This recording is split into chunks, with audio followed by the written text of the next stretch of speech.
Okay, I will stop the music there. Hello, everybody. It's Uncle Chad with another Fitzer Radio. Glad to be here as usual. Hey, I just wanted to give a little shout out to Lily O'Faley, Taro, and Ajiro back in North Carolina. Hope you kids are behaving. It was great to see you. I'll talk about that a little bit during news, but we were in North Carolina and we've been back in Colorado now for a few days. So, kind of recovering a little bit. Sunday, as usual. Going into work week next week. And summer's almost over. And we're getting ready for back to school and all that good stuff. So, let's see here. So, last time we were here, we read Little Pink Pup. Remember? Everybody enjoyed that, right? Little Pink Pup, the little pig who grew up with dogs. Sounds like a lot of fun. To be raised by wolves, not so much. Let's see here. So what are we reading today? Today we are reading the August issue of Babybug. As we, everybody likes Babybug, right? Kim and Carrots, whole 9 yards. And, yeah, and that's what we're going to be reading today. So, make sure that I get everything square here. So, as usual, we have, hobo slang. Yay, hobo slang! Everybody loves their hobo slang. But as you know, in order to do hobo slang, we need to have somebody very important in our presence. So, let's go get him, right? We're looking for Corey. Okay, here we go. Let's see here. Yes! Corey, you know who it is. It's always the same person. I know. That's you, Chad, isn't it? It is. It's me. So are you coming up? Yeah, just give me 1 sec. Always needs 1 sec. Like, what's he doing down there, right? We're waiting. Okay, all right. Yay! Yay, Corey. Corey's here. Wonderful, right? Hey, Chad, how's it going? That's going pretty good. Just wanted to do hobo slang and do some news and read a little bit of Babybug. Wow, that sounds great! It always sounds great, doesn't it, Corey? It always sounds great. So, let's see here. Let's get going on this because, as usual, this may be like the slowest part of our little show is hobo slang. Let's see here. Are you ready? Yes, sir. Okay. You've been studying up as usual? You know it. Not just because you are good at this, what I would call hobo slang trivia, but that you use this knowledge as you proved when you went out to the Corn Palace in Mitchell, South Dakota. Yep, you used that when you traveled. So, which I'm very impressed with. So impressed, you're going to see here in a little while how impressed. What do you mean? Nothing. You just hold on. We'll see after a little bit. Let's get through our hobo slang first, okay? Sounds good, Chad. All right. Okay, let's see here. Okay, what do you suppose, Corey? What do you suppose? What are you looking at? Nothing in here. Okay. What do you suppose a bundle tosser is? A bundle tosser. Bundle tosser. A bundle tosser. Yep, what do you think it is, Corey? A bundle tosser. Let's see. Boy, this is hard. Thought you were studying. Well, I study, but sometimes I just don't know the answer. Okay. Bundle tosser. Let's go. 3, 2, 1. No, Corey. Okay, so you get this one wrong. No, I didn't didn't get it wrong. I'm still thinking. No, you gotta say the answer. Okay, so wow, I'm surprised you got all of the ones right last time, and now you got this one wrong.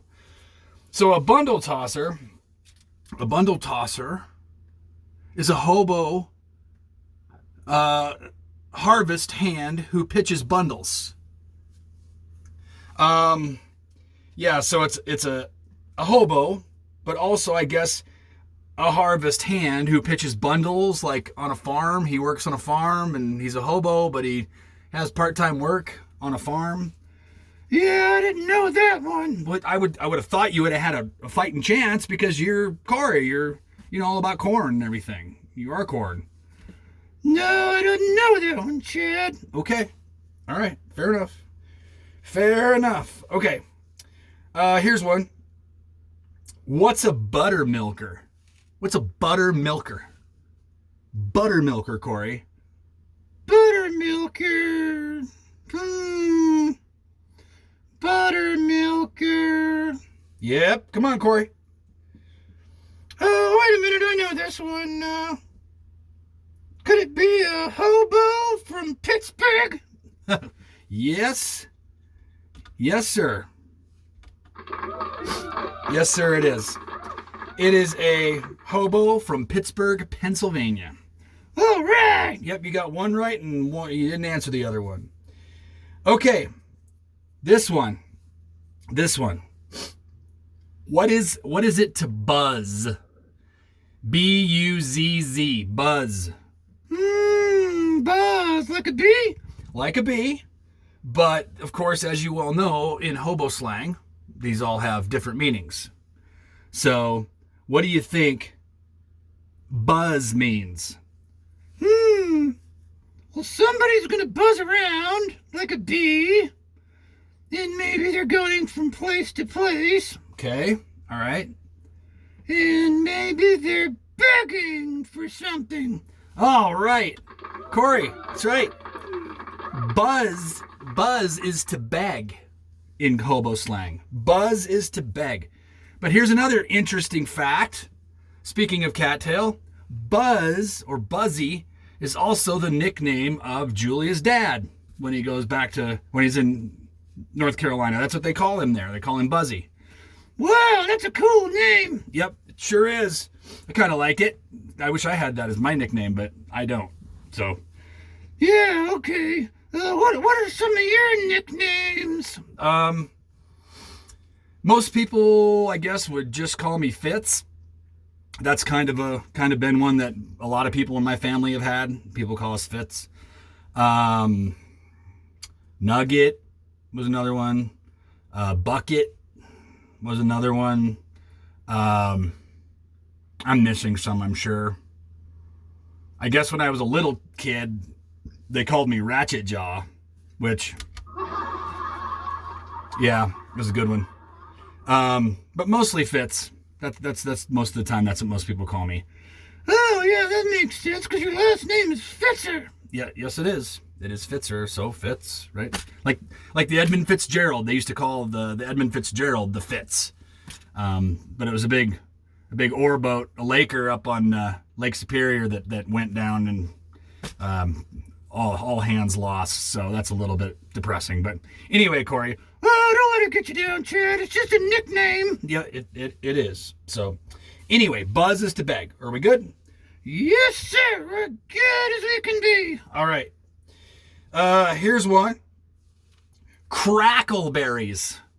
What are crackleberries? I know this one. Eggs. Eggs, yes, sir. Very good. Crackleberries are eggs. Why? I don't know. What are cacklers? Cacklers. I guess you might be able to call me a cackler. Really? Yep. What do you think? What's a cackler? Oh, I gotta dig deep. Cacklers. Come on, Corey. Cacklers. Is it a white collar worker? It It most certainly is. A cackler is a white-collar worker. How about that? You're doing well now. You're doing well. You're getting a lot of answers right. Your head get cleared up. Watch it! Sorry, I didn't mean to touch you. I know you're very sensitive about that.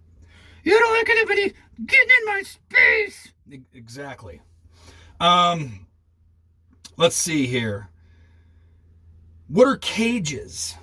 Cages, like, a cage, an animal, or cages. But again, it always has another meaning. So what does it mean, Corey? Cages. Cages.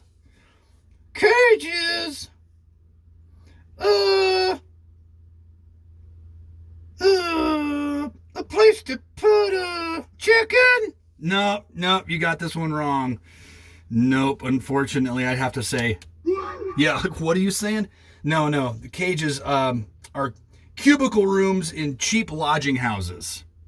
So, that's not like a cage of if you were like a caged animal and you were in a really small space and it was confining, I guess. So when you say you're in a cubicle room of a cheap lodging house, that's where it maybe got its name. Yep, I think so. That makes sense. Yep. Yes, it does. Okay, Corey, here's a layup. Here's an easy one. Cali. What is Cali? Cali is California. Yes, it is. Yes, it is. You got that one right. What's a California blanket? What's a California blanket? Oh, this is easy too. This is like a newspaper that you lay under. Very good.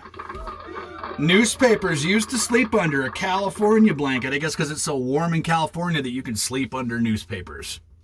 Right? Okay. What's a call? C-A-L-L. What's a call? A call? Like you call somebody on a phone? Yeah, but it's different. It's always different because it's hobo slang, right? Yeah. Let me think here. Is it like when you separate one animal from a herd? No, Corey. That is not correct. That is to cull. That's C-U-L-L, to cull a calf or an animal out of a herd. So that's cull, not call. So in hobo slang, call is a hobo dish of mashed potatoes, butter liverwurst, and onions. Yeah, I know. It's a little obscure. It's not exactly, you'd really have to know that one, wouldn't you? Yeah, I don't really have very good culinary taste. No, I understand. It's all right. Okay, and finally, the last one that I've got here is calling in. Not culling. Calling in, like you're calling on a phone. You're calling in. You get it? Yes, calling in. Okay. What is it?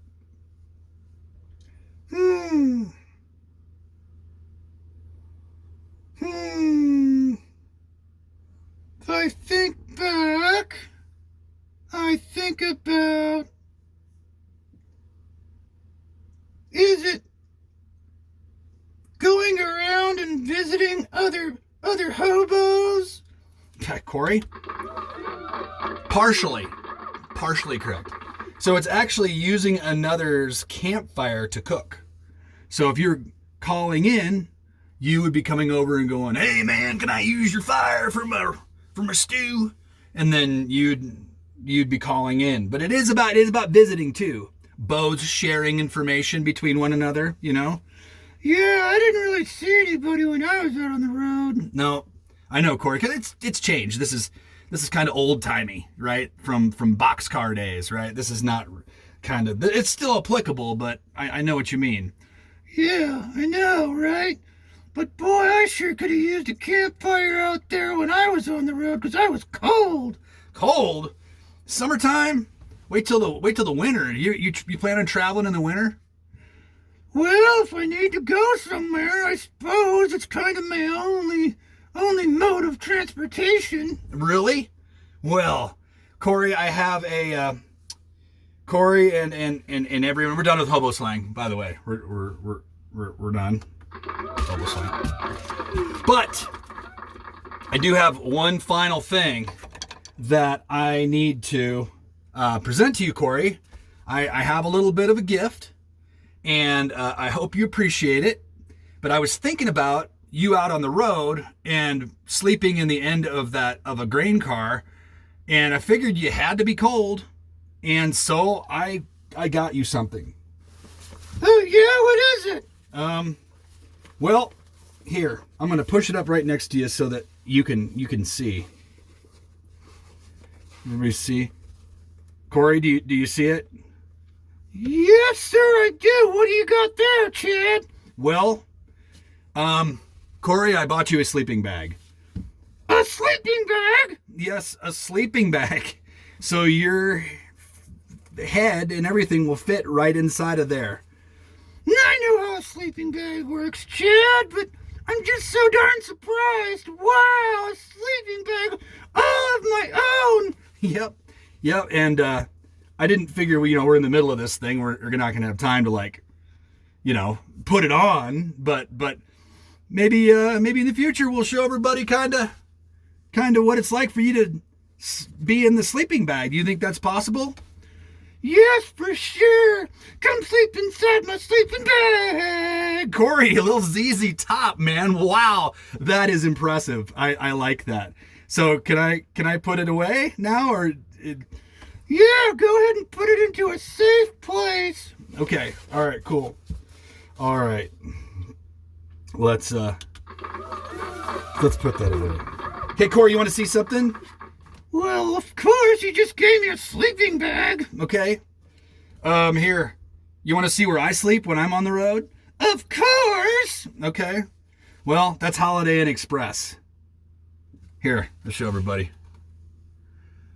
That is Holiday Inn Express. They sent me a postcard because they like my patronage, the fact that I sleep almost exclusively at their hotels when I'm on the road, and they sent me a little thank you. This one was from Norfolk, Nebraska. Actually, yes, right? But that's pretty much how they look. So, that's where I sleep. Well, that's nice.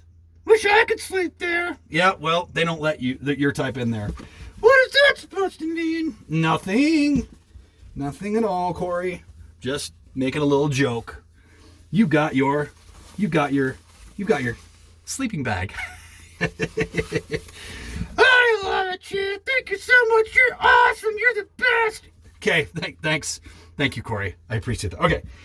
All right, so we're kind of into family news now here a little bit. And first I'd like to thank Jim and Tony Kilty for Julie and I staying up at their place above the house. There wasn't enough room with everybody else staying there. So we stayed up there and really liked it. And it was really comfortable, and it was nice to have some space. So also in North Carolina, Corey, have I told you much about this place we call Cattail? No, not really. Well, there's this place in North Carolina that Julia's family has. They've had for years and years, decades and decades, long time. And they used to have cabins there. And then Worth and Susan, Buzz, they built a house where the cabins used to be. And now they live there. And so it's on this beautiful creek. And we go there and we hang out in the creek. And my point is, it's changed a little bit here. That whenever you get like a hurricane, a big storm that comes in off the ocean, and it comes in and it dumps a bunch of water and it rains a lot, it can change some things. Like in a cornfield, where you get hail or you get whatever else. When it hits a mountainside, it can dump a lot of water, and if that water comes all down together, it can like move boulders and do weird things. So the creek has changed a little bit in the last year since the last time we saw it.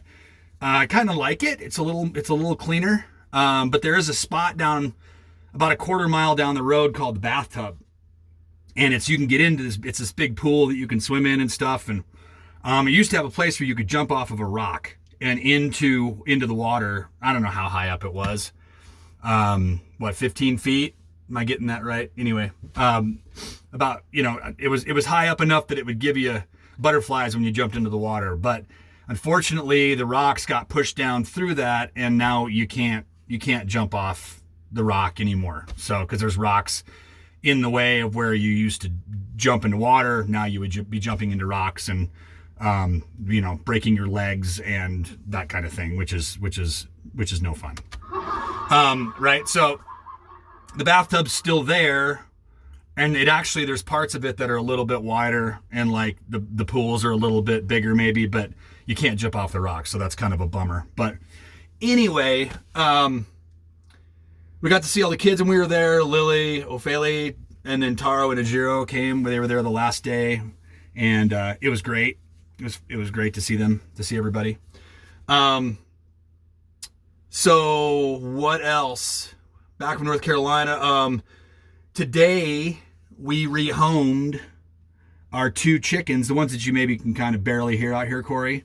Oh, I know the chickens, yeah. Well, we rehomed Midnight and Goldilocks today. You did what? That we thought it was maybe time that they move somewhere else, because we're wanting to do some other things, and they just kind of had become pets, and they weren't laying anymore, not much, and they just needed to maybe go to a place where they had a better chance to lay eggs again, and better sun, better grass. And so our friends the Lasers took Midnight and Goldilocks. So no, that's too bad. yeah, it is, but life goes on. We're going to be able to recoup the driveway and have fires and do all that kind of stuff. Right on. That sounds like fun. Yes, for sure. And then of course this is just becoming like back to school time now. With Julia and Addie and Elena. So they're going to the store and they're buying stuff, getting ready to go back to school. And then, so with all that being said, summer's almost over. You can kind of start to smell football season. Pro football now. There's having like training camps and stuff like that. And Nebraska will be playing here in a few weeks. So that's good. Nebraska's going to be playing football? Yes, they are. Football season starts just around the corner, Corey. Oh, that's awesome. Yeah, yes, it is. So, well, Corey, with that being said, it is time to read a little bit of Babybug for July and August. So, as usual, do you want to stay up or do you want to go down? You have the choice. It's your body, your choice. No, I don't know. I'll stick around. Okay, all right. I got to do this. So, I got to do this. Hey, Corey. I love it. It's awesome. Yeah. Corey likes his sleeping bag. So, okay, are you ready? I am ready. Okay. Look at what we got. Kim and carrots. Kim. Oh, whoops. Sorry about that. I don't use that nearly enough. I wish I used it more, but I don't. I normally just hit my head on it. But anyway. So here we go. Make sure everybody can see. Kim loves bath time.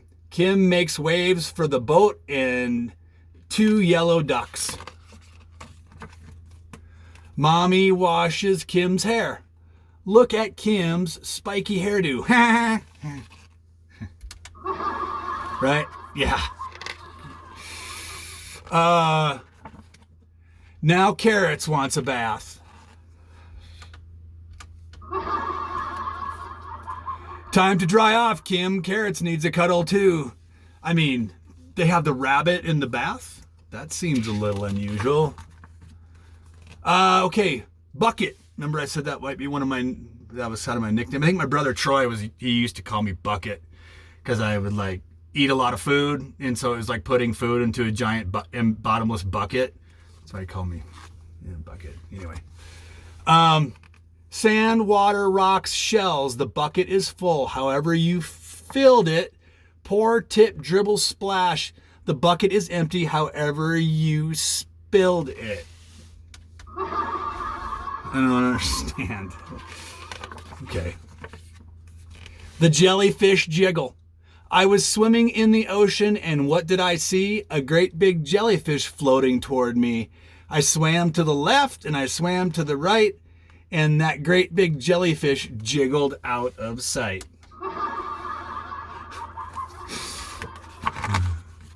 Sailboats. One little sailboat to follow with my eye. Then before I know it, another one comes by. Soon there are so many pretty colors everywhere. Hooray for sea and summer and sails in the air. Oh, all right. The first concept, warm sun. Warm sun, cool pool, splash. Warm sun, cool treat, yum. Warm sun, cool breeze, whoosh. Warm sun, cool shade, shh. Not sure I'm following them on that one. That's maybe a little bit of a, like, crickets. Corey, you get it? No. Okay, great. I'm glad you're with me. I'm glad you're following along. Get away from me. Sorry, man. Sorry. Okay. Sleepy little crocodile. Rock a while, crocodile. Let your eyelids close. This away, that away, your rocking hammock goes. Snooze a while, crocodile. Rest from tail to nose. This away, that away, your rocking hammock goes. Crocodile in a hammock?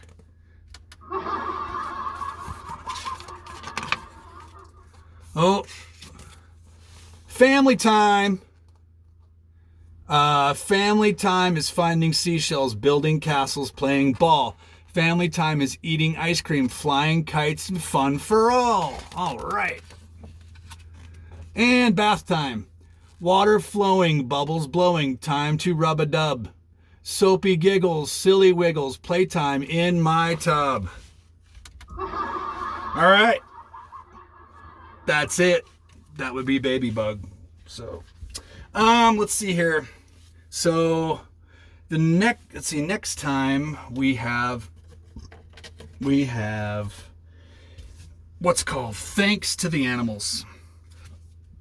See, there's a little boy, all sorts of animals. You get the idea. That's what we're going to read next. So that's a good book. I've read it a couple different times before. So with that, I would like to say goodbye to Lily and Ophelia and Taro and Ajiro and anybody else that's watching out there. I think that's all. Corey, do you have anything else to say? I would just like to take a second to thank you again for that wonderful gift. The heartfelt,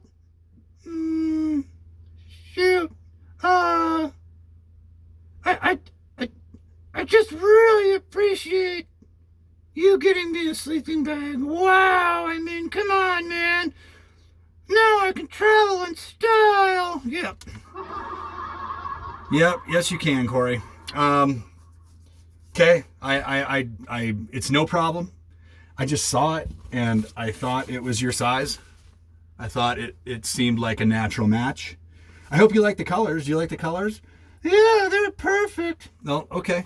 I just kind of thought it was maybe like army meets like traditional camping. They had other ones. They had like, other colors and stuff, but I thought this one was the best choice. It doesn't matter what color it is, Chad. And everything you've done for me over all this time is it's amazing. Now, Corey, relax. It's not that big of a deal. I mean, it didn't like it cost an arm and a leg. It just it does fit you. Does fit you perfect. Yes, it does. Thank you, Chad. All right, let's put it away. Anything else? Nope, that's it. All right, let's do a little exit then. Do a little exit.